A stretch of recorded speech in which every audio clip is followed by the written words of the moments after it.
Ssalongo Nshimire atemera mu gy'obukulu nga 35 ng'abadde ssentebe w'eggombolola y'e Kabweza abatuuze bamunabidde maaso ne bamugoba oluvannyuma lw'ebigambibwa nti yakidde mukyala we Nnalongo Katushabe Immaculate bw'agattibwa naye mu bufumbo butukuvu era nga mulinamu n'abaana 4 n'amutemaatema.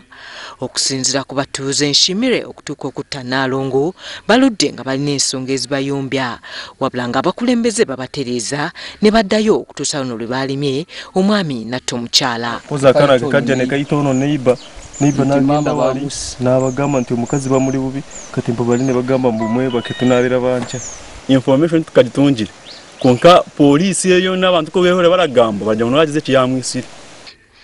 Ssentebe w'ekyalo kiteredde Nshimire kwabadde abeera akakasizza nti Nshimire ye yasse mukyala we kubanga abaana baamulabye era nga babategeezezza ne basanga omulambo gwa Nnalongo nga gusibiddwa ku migwa.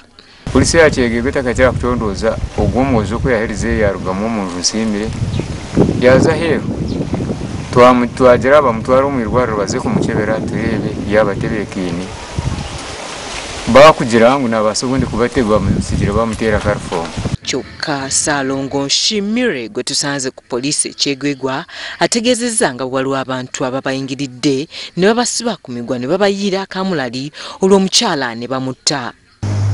They kicked me, fell down, they tied my eyes, then they poured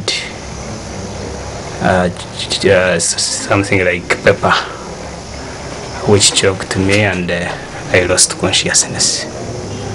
Then later on, I just lost consciousness until when I gained consciousness, I don't know at around what time, I had to shout.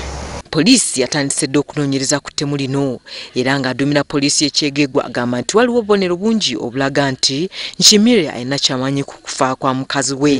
This is the first kind of domestic violence I have never seen.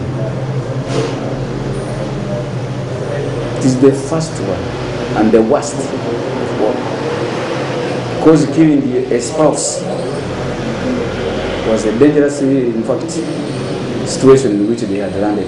Poliisi yakuttedde abantu abalala 2 abagambibwa okubeerako kye bamanyi ku ttemu lino wabula abatuuze batamye ne poliisi ng'ebagaana okuziika Nnalongo mu kifo ekirala kyonna okuggyako mu nnyumba ya Ssalongo gwe balumiriza okumutta.